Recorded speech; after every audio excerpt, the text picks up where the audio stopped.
Hello everyone.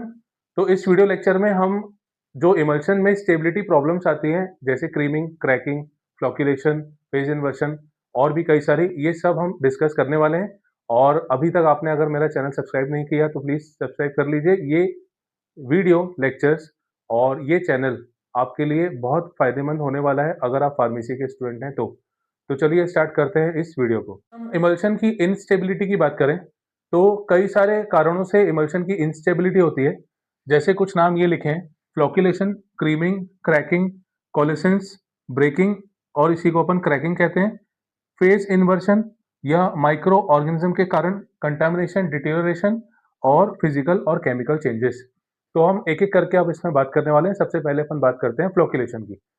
फ्लॉक्यूलेशन के case में क्या होता है, जो छोटे छोटे ग्लोब्यूल्स होते हैं, इन छोटे छोटे ग्लोब्यूल्स के आसपास इमल्सिफाइंग एजेंट जो होता है वो एक लेयर का फॉर्मेशन करता है, एक लेयर बनाता है। और सेम चार्ज का ये जो ग्लोब्यूल होता है ये एक दूसरे से रिपेल करता है।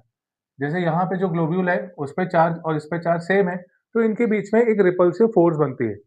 अगर किसी कंडीशन में ये रिपल्सिव फोर्स कम हो जाती है तो ये पार्टिकल्स, ये ग्लोब्यूल्स आपस में जुड़ने लगते हैं। तो फ्लॉक्यूलेशन का मतलब होता है कि ग्लोब्यूल्स का आपस में मिलना, जिसके कारण एक थोड़ा बड़ा साइज का ग्लोब्यूल बनता है और वो नीचे सेटल हो जाता है, मतलब फ्लॉक्यूल का फॉर्मेशन हो जाता है। तो इसको अपन फ्लॉक्यूलेशन कहते हैं। इमल्शन जिसमें ग्लोब्यूल एक दूसरे के साथ ज्वाइन होते हैं और फ्लॉक्यूल या थोड़ा सा बड़ा ग्लोब्यूल का फॉर्मेशन करते हैं।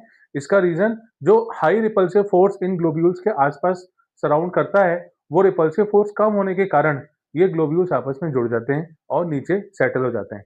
इसका रीजन वहां पे इमल्सिफाइंग एजेंट का कंसंट्रेशन कम होता है। इमल्सिफाइंग एजेंट अगर कम होगा तो स्ट्रॉन्ग रिपल्सिव फोर्स भी कम हो जाएगी। और या तो फिर जो डिस्पर्जन मीडियम है, जो कंटिन्यूअस फेस है, अगर वो ज्यादा हो जाए, उसके ज्यादा होने के कारण भी ये रिपल्सिव फोर्स डिक्रीज हो जाता है, जिसके कारण ग्लोब्यूल आपस में जुड़ने लगते हैं। तो इसका तरीका क्या है ठीक करने का? इसका तरीका ये है कि जो ग्लोब्यूल होते हैं उसके आसपास एक प्रॉपर चार्ज डेंसिटी क्रिएट करनी चाहिए। अब वो इमल्शन के थ्रू भी हो सकता है या कंटिन्यूअस फेस के लेवल को चेंज करने से भी हो सकता है। तो ग्लोब्यूल के आसपास एक प्रॉपर चार्ज डेंसिटी बनी रहेगी तो उसमें स्ट्रॉन्ग रिपल्सिव फोर्स भी बने रहेंगे, जिसके कारण ग्लोब्यूल्स आपस में नहीं जुड़ेंगे। तो ये है फ्लॉक्यूलेशन। अगला जो रीजन है इंस्टेबिलिटी का वो है क्रीमिंग।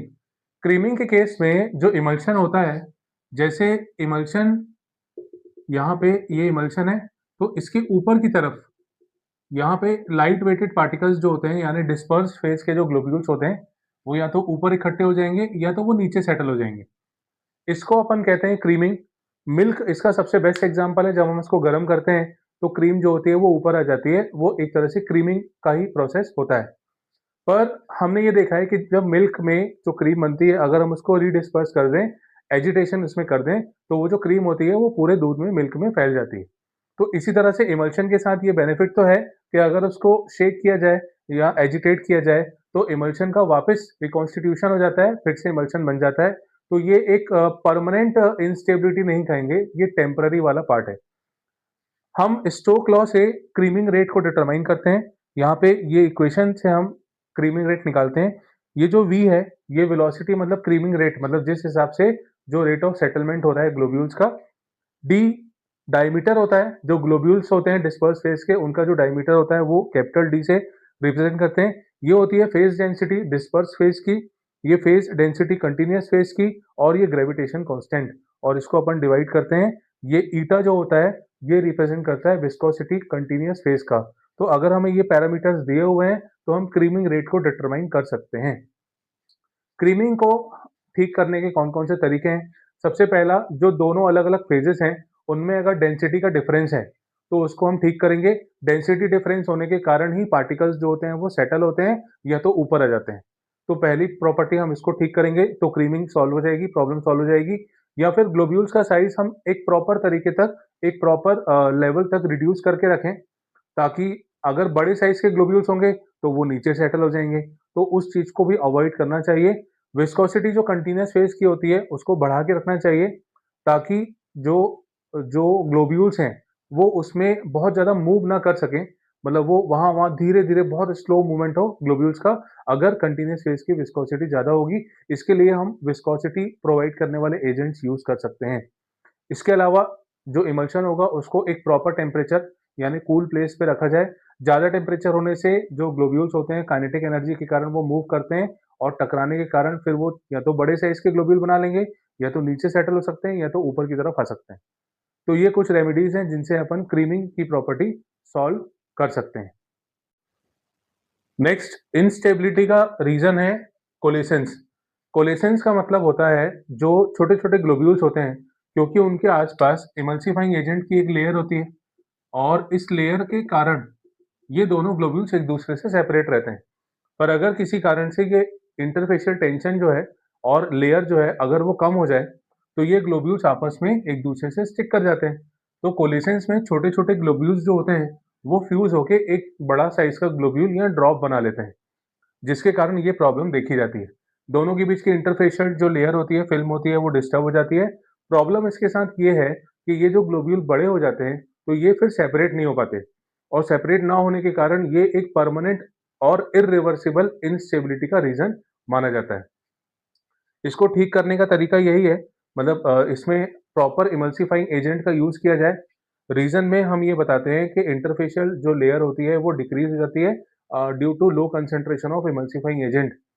तो इसका ट्रीटमेंट प्रॉपर इमल्सिफाइंग एजेंट का यूज करना ही इसका सही तरीका है।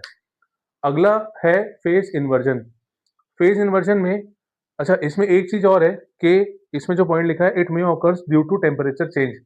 एक्चुअली जब टेम्परेचर चेंज किया जाता है, मतलब टेम्परेचर मान लीजिए बढ़ा दिया गया, तो टेम्परेचर बढ़ने से विस्कोसिटी जो होती है वो कम हो जाती है। ऊपर से जो मॉलिक्यूल्स वहाँ प्रेजेंट हैं, जो ग्लोब्यूल्स छोटे-छोटे प्रेजेंट हैं, उनको काइनेटिक एनर्जी मिलेगी, तो वो काइनेटिक एनर्जी के कारण मूव जल्दी करेंगे, टकराएँगे जल्दी।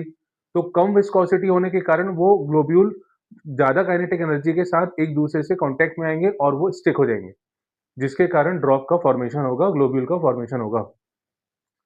Phase inversion. फेज इन्वर्जन में जो फेजेस होते हैं वो चेंज हो जाते हैं, मतलब ऑयल इन वाटर है तो वो वाटर इन ऑयल हो जाएगा और या तो फिर वाटर इन ऑयल है तो वो ऑयल इन वाटर हो जाएगा, मतलब ऑपोजिट फेज जो होगा वो बढ़ जाएगा। इसमें भी प्रॉब्लम वही है कि अगर टेम्परेचर हम यहाँ पे प्रॉपर ध्यान नहीं देंगे तो फिर ये कारण होगा। टेम्परेचर चेंज होने के कारण जो सर्फेक्टेंट होता है उसकी प्रॉपर्टी में चेंज आता है और जो विस्कोसिटी होती है उसके कारण भी चेंजेस आते हैं। तो यहाँ पे सर्फेक्टेंट का नेचर चेंज होने के कारण ये फेज इन्वर्जन होता है। सर्फेक्टेंट जो होता है वो टेम्परेचर चेंज के कारण हाइड्रोफिलिक से लिपोफिलिक की तरफ स्विच कर जाता है, जिसके कारण ये प्रॉब्लम देखने मिलती है। इसका सही तरीका है जो ठीक करने का, एक तो इमल्सिफाइंग एजेंट हमें यहाँ पे प्रॉपर यूज करना चाहिए। बहुत लंबे समय तक स्टोर नहीं करना चाहिए प्रिपरेशन को, इसीलिए आपने देखा होगा इमल्शन की जो एक्सपायरी होती है वो जनरली 2 साल तक की होती है या 1 साल की होती है। इसके बाद उसको यूज़ नहीं कर सकते, नहीं तो इनमें से कोई भी रीज़न इंस्टेबिलिटी का वहाँ पे देखा जा सकता है। तो इसकी रेमेडी प्रॉपर अमाउंट में हमें फेज़ जो रेशियो होता है, वो सेलेक्ट करना चाहिए। जितना हाफ़-हाफ़ हम लेंगे उतना ज़्यादा अच्छा है और टेम्परेचर का यहाँ पे बहुत ध्यान रखना चाहिए कि एक स्पेसिफिक टेम्परेचर पे या लो टेम्परेचर पे ये चीज़ों को रखा जाए ताकि वहाँ पे फेज़ इन्वर्जन ना हो। Microbial deterioration. देखिए इसमें इमल्शन में अगर हम इसको क्योंकि एक्वस फेज यूज़ करते हैं और एक्वस फेज जो होता है वो प्रोन होता है माइक्रोबियल एजेंट के, मतलब वो माइक्रोबियल एक्टिविटी को सपोर्ट करता है, जल्दी-जल्दी ग्रो कराता है। तो वहाँ पे कुछ माइक्रो ऑर्गेनिज़्म जैसे कुछ फंगाई हो गया, जैसे ईस्ट हो गया, बैक्टीरिया हो गए कुछ, वहाँ पे ईज़िली ग्रो करते हैं और उस जो ड्रग होती है, मेडिकामेंट होता है, उसको कंटामिनेट कर देते हैं। तो इसके लिए एक बेटर तरीका यही है कि ऐसे प्रिपरेशंस में प्रॉपर प्रिजर्वेटिव का यूज़ किया जाए ताकि एंटी माइक्रोबियल एक्टिविटी वहाँ पे देखने मिले। अगला जो रीज़न है इंस्टेबिलिटी का वो है क्रैकिंग और इसी को अपन ब्रेकिंग कहते हैं।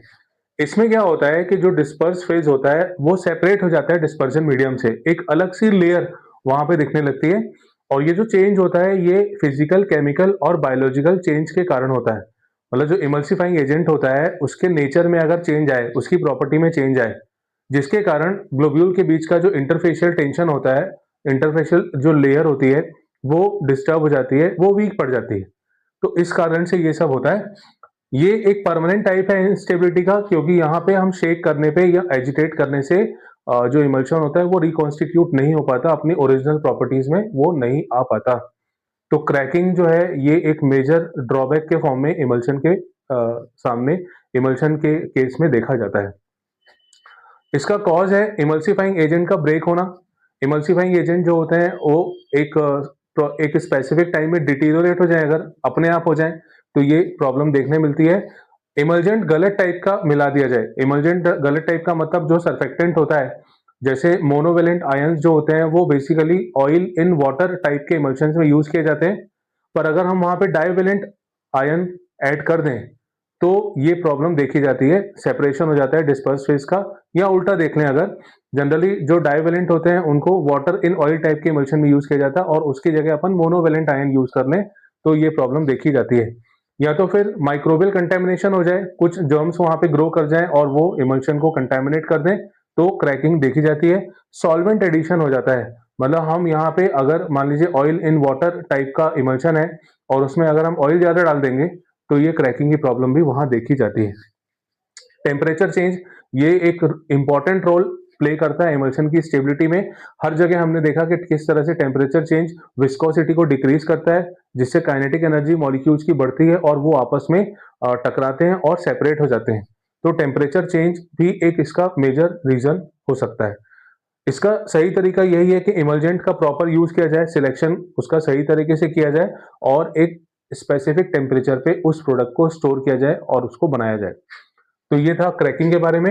एक लास्ट इसमें और मिसलेनियस इंस्टेबिलिटी के अंदर हम जैसे टेम्परेचर चेंजेस के कारण इमल्शन की प्रॉपर्टीज डिस्टर्ब होती हैं, या लाइट कंडीशंस के कारण हाई लाइट इंटेंसिटी होगी तो प्रोडक्ट जो होगा वो मेडिकामेंट जो होगा वो डिटीरियोरेट हो जाएगा। तो ये भी ऐसे कुछ मिसलेनियस इंस्टेबिलिटी के अंदर हम पढ़ते हैं। तो ये वीडियो था इमल्शन की इंस्टेबिलिटी के बारे में। और अगर आपको ये वीडियो अच्छा लगा हो तो लाइक करिए और मेरे चैनल को सब्सक्राइब करिए। अगर आप फार्मा के स्टूडेंट हैं तो ये चैनल आपके लिए बहुत यूजफुल होने वाला है। Thank you.